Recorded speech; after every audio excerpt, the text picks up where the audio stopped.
കടൽ കടന്നെത്തിയ ഒരു ആരാധകന്റെ വാർത്തയാണല്ലേ വിനോദ രംഗത്തുള്ളത്. എന്താണത്? നടൻ മമ്മൂട്ടിയെ കാണാൻ ആരാധകനായ ഓസ്ട്രേലിയൻ മന്ത്രി കൊച്ചിയിലെത്തി. തന്റെ ആരാധക വൃന്ദത്തിലെ പഴയ പയ്യൻ മന്ത്രിയായി മുന്നിലെത്തിയപ്പോൾ മമ്മൂട്ടിക്കും അത് അഭിമാനത്തിന്റെ നിമിഷങ്ങളായി.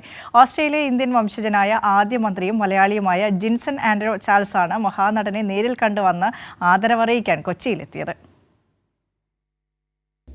മമ്മൂട്ടി നേതൃത്വം നൽകുന്ന ജീവകാരുണ്യ സംഘടനയിൽ ദീർഘകാലം വോളണ്ടിയറായിരുന്നു ഈ നിൽക്കുന്ന ഓസ്ട്രേലിയൻ മന്ത്രി.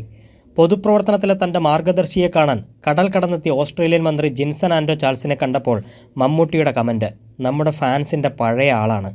കൊച്ചിയിൽ ചിത്രീകരണം തുടരുന്ന മഹേഷ് നാരായണൻ്റെ മമ്മൂട്ടി മോഹൻലാൽ ചിത്രത്തിൻ്റെ സെറ്റിലായിരുന്നു അപൂർവ കൂടിക്കാഴ്ച. ഓസ്ട്രേലിയൻ സന്ദർശനത്തിന് ക്ഷണിച്ചുള്ള സർക്കാരിൻ്റെ ഔദ്യോഗിക കത്തും ജിൻസൺ മമ്മൂട്ടിക്ക് കൈമാറി. ചുരുങ്ങിയ കാലത്തിനുള്ളിൽ ഭിന്ന മേഖലകളിലെ പ്രവർത്തനങ്ങളിലൂടെ മറ്റൊരു രാജ്യത്തിൻ്റെ ഭരണതലപ്പത്തേക്ക് എത്തിയ ജിൻസനെ മമ്മൂട്ടി അഭിനന്ദിച്ചു.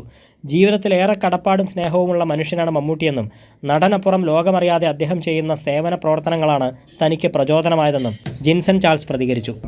മമ്മൂക്ക എന്ന നടനെ എല്ലാവർക്കും ഇഷ്ടമാണ്. പക്ഷേ ഞാൻ അതിലേറെ ഇഷ്ടപ്പെട്ടിട്ടുള്ളത് ആരും കാണാതെ ആളുകളെ സഹായിക്കുന്ന ഒരു സൈഡ് മമ്മൂക്കയ്ക്കുണ്ട്. അത് അച്ഛന്മാരോടും അല്ലെങ്കിൽ സമൂഹത്തിലെ മറ്റ് ഉന്നതരുമായി ചേർന്ന് അവരുടെ ഒരു ബ്രാൻഡ് വാല്യൂവിനെ എങ്ങനെ ആളുകൾക്ക് പ്രയോജനപ്പെടുത്താമെന്ന് നല്ല രീതിയിൽ കാണിക്കുന്ന ഒരു ഏറ്റവും നല്ല ഉദാഹരണമാണിത്. കഴിഞ്ഞ കുറച്ചു ദിവസങ്ങളായി നാട്ടിലുണ്ടായിരുന്ന കോട്ടയം പാലാ സ്വദേശിയായ ജിൻസൺ ഓസ്ട്രേലിയയിലേക്ക് മടങ്ങുന്ന ദിവസമാണ് മമ്മൂട്ടിയെ കാണാനെത്തിയത്.